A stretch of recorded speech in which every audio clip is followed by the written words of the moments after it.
Baik, bismillahirrahmanirrahim. Assalamualaikum warahmatullahi wabarakatuh. Alhamdulillahirabbil alamin. Wassalatu wassalamu ala asrafil anbiya'i wal mursalin wa ala alihi wa sahbihi ajma'in.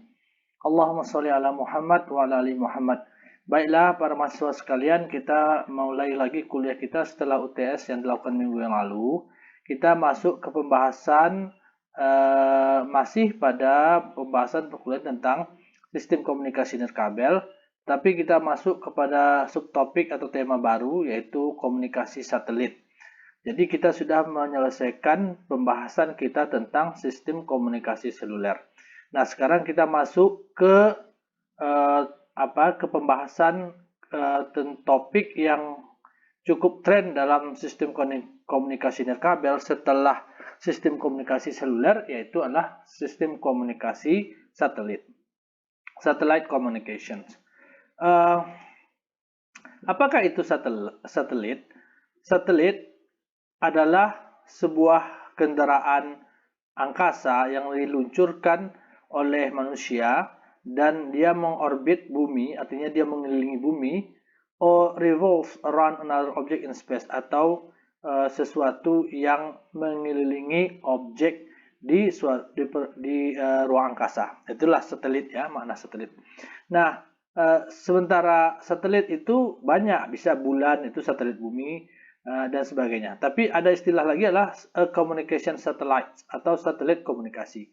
Beda satelit komunikasi dengan satelit. Jadi satelit komunikasi adalah sebuah repeater gelombang mikro yang terletak di angkasa yang berisikan kombinasi daripada transmitter dan receiver yang biasa disebut juga dengan transponder. Jadi bedanya sistem komunikasi satelit komunikasi itu adalah sebuah repeater gelombang mikro yang berada di angkasa yang isinya adalah kombinasi daripada transmitter, receiver, pengirim dan penerima yang biasa juga disebut dengan transponder. Nah, a communication satellite consists of two major units. Jadi satelit komunikasi itu berisikan dua unit yang paling utama, yaitu bus dan payload. Jadi ada dua komponen utama, yaitu bus dan payload. The bus includes control mechanism, electrical and mechanical. Jadi bus itu meliputi mekanisme kontrol, baik itu secara listrik maupun secara mesin mekanik, yang mensupport atau mendukung operasi daripada payload. Jadi ada dua jenisnya, pertama bus dan payload. Jadi bus itu gunanya mendukung operasi payload. Dari permulaan satelit itu diluncurkan sampai akhir hidup daripada satelit. Jadi satelit itu juga memiliki masa hidup ya. Satelit itu memiliki masa hidup. Jadi tidak selama-lamanya satelit itu akan eksis di atas. Dia memiliki masa hidup. Masa hidupnya itu biasanya tergantung daripada umur baterainya dan umur daripada solar cell-nya. Karena di atas sana satelit itu tidak mendapatkan jatuhan energi kecuali didapatkan dari solar cell dan baterai yang dibawanya dari cadangan energi yang dibawanya dari bumi. Maka umur baterai dan umur solar cell nanti itu akan menentukan umur daripada sebuah satelit. Nah, the pilot is all the specialized equipment needed to perform its design function. Jadi, tadi bus, ini pengertiannya sudah kita sebut. Sekarang payload. Payload itu adalah perangkat yang spesial, yang khusus diperlukan oleh satelit itu untuk mengerjakan fungsi daripada satelit itu. Yaitu fungsi daripada satelit itu apa? Untuk berkomunikasi. Jadi, komunikasi between Earth station. Jadi, fungsi daripada satelit adalah untuk berkomunikasi antara dia dengan stasiun bumi. Nah, jadi apa-apa saja perangkat yang berhubungan dengan fungsi dia sebagai komunikasi itu, misalnya pengirim, transmitter, receiver, antena, itu kita sebut dengan payload. Jadi ada dua, bus dan payload. Nah, satelit komunikasi originally awalnya itu dikembangkan untuk menyediakan servis telepon untuk jarak yang jauh. Kita ketahui kalau kita ingin berkomunikasi misalnya dari Indonesia ke Amerika misalnya, tentu saja itu tidak bisa mengandalkan komunikasi dengan meletakkan antena dari tower ke tower. Jadi dari satu tower kirim ke tower lain, dari tower ini kirim ke tower berikutnya, dari tower berikutnya, dari tower berikutnya, ke tower berikutnya, sampailah ke ujung komunikasi. Tentu saja akan membutuhkan tower yang banyak apabila kita ingin berkomunikasi antara negara, misalnya Indonesia dengan Amerika misalnya. Karena jaraknya yang cukup jauh. Ditambah lagi banyaknya rintangan-rintangan di sepanjang alamnya, misalnya melewati lautan atau melewati lembah, sungai, dan sebagainya. Oleh karena itu, untuk komunikasi yang jauh itu, maka orang mengembangkan sistem komunikasi satelit. Sistem komunikasi satelit itu adalah sinyal dari bawah dikirim ke atas, kemudian dari atas di satelit itu dikirim lagi ke bawah. Jadi misalnya sinyal dari Indonesia dikirim ke satelit, satelit bisa mengirimnya ke Amerika, sehingga komunikasi bisa berlangsung dari jarak yang jauh. Nah, pada tahun 1965, ini Intelsat 1 ini nama satelit ya. Intelsat 1 was the first commercial telecommunication satellite has been launched in geostationary Earth orbit (GEO). Jadi pada tahun 1965 inilah Intelsat 1 inilah satelit komunikasi komersial pertama yang diluncurkan pada orbit GEO ya, orbit GEO. Apa itu orbit GEO? Nanti kita akan mempelajarinya. With a capacity of 480 telepon circuit. Jadi dia memiliki kapasitas bisa menyalurkan komunikasi untuk 480 buah jalur telepon. Ya, masih sedikit sekali. Bandwidth yang dibawanya masih sangat kecil ya. Nah, a satellite stays in orbit because the gravitational pull of the Earth is balanced with the centripetal force of the revolving satellites. Jadi satelit itu bisa berada pada orbitnya tanpa dia keluar dari jalur orbitnya dikarenakan adanya daya tarik bumi, dari daya tarik gravitasi dari bumi yang diseimbangkan dengan gaya luncur keluar daripada satelit ini. Jadi satelit itu kan dia mengelilingi bumi ya. Tentu saja nanti ada gaya yang kita sebut dengan gaya sentripetal yang membuat dia tertarik keluar. Akan tetapi gaya dia tertarik keluar itu ditahan oleh gaya gravitasi bumi sehingga satelit itu stay di atas sana pada orbitnya. Artinya dia tidak ke atas, tidak ke bawah. Karena ada gaya gravitasi ke bawah itu diseimbangkan oleh gaya sentripetal, gaya tolak keluar ke atas.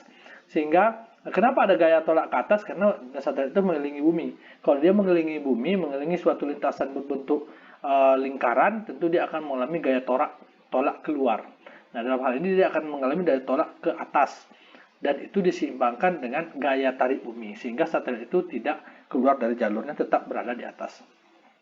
Nah, satellites orbits about the Earth are either circular or elliptical. Jadi orbit satelit itu, mengorbit pada bumi itu bisa memiliki bentuk orbit yang lingkaran bentuknya atau dia juga bisa berbentuk elip. Nanti kita akan pelajari bentuknya.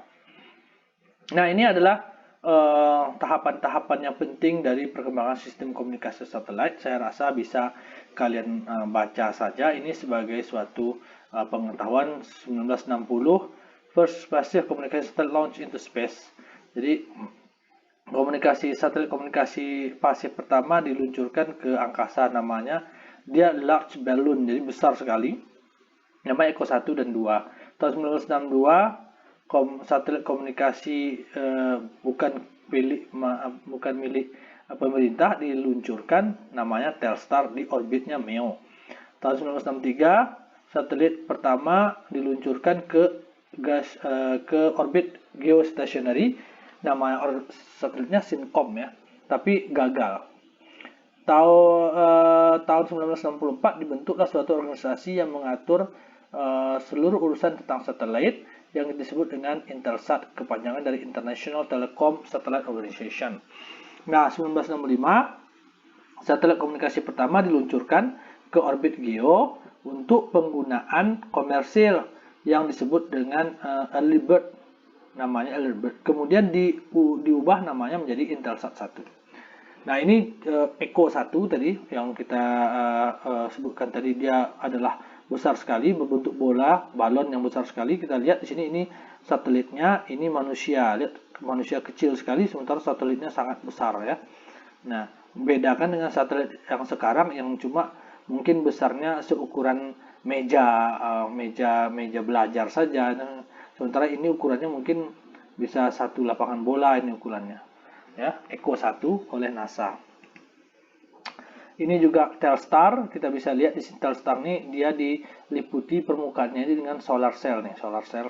Gunanya solar cell ini adalah untuk menangkap cahaya matahari sehingga cahaya matahari itu bisa dikonvert atau diubah menjadi arus listrik yang kemudian disimpan di baterai untuk mensupport pekerjaan atau untuk mensupport kehidupan daripada satelit ini supaya satelit ini bisa melancarkan atau tetap melaksanakan fungsinya untuk mengirim dan menerima sinyal, mengirim ke bawah dan menerima sinyal dari bawah. Ini adalah satelit Intelsat 1, bentuknya seperti ini ya. Saya tidak tahu ini bentuknya seperti ini. Kemudian pertanyaan berikutnya, mengapa kita ingin satelit? Kenapa kita ingin membuat satelit gitu ya? Kenapa orang memilih satelit? Pertama, alasannya adalah high position karena tinggi posisinya sehingga dia akan memiliki coverage atau cakupan yang wide, yang luas dan global. Nah, minimum human dependency. Jadi satelit ini sangat kecil ketergantungannya terhadap manusia. Artinya dia bisa bekerja secara autonomous, artinya secara sendiri dan bebas. Minimum terrestrial infrastructure, tentu saja dengan adanya satelit ini kita tidak perlu mengadakan infrastruktur terestrial, maksudnya yang di darat, seperti tower-tower yang banyak, antena-antena yang banyak untuk komunikasi jarak yang jauh. Kita hanya memerlukan sebuah pengirim di bawah, kemudian satelit di atas dan penerima di bawah lagi pada sisi bagian belahan dunia yang lain. Sehingga kelebihan daripada satelit ini adalah infrastrukturnya sangat minimum ya, minimum terrestrial infrastruktur. Jadi infrastruktur untuk di daratnya sangat sedikit, less towers. Jadi tower-towernya sangat sedikit sekali digunakan, cuma untuk stasiun buminya saja. Nah, kemudian efisien, artinya satelit itu anywhere and anytime. Jadi dia bisa bekerja, dia bisa melayani orang di mana saja dan kapan saja. Ya, advanced technology testbed. Jadi satelit itu juga merupakan suatu teknologi yang sangat advance ya, sangat maju. Use of new material instruments for future mission. Jadi dia menggunakan instrumen-instrumen, perangkat-perangkat atau material-material yang baru untuk misi-misi pada masa yang akan datang. Baik, kita lanjutkan ke video berikutnya.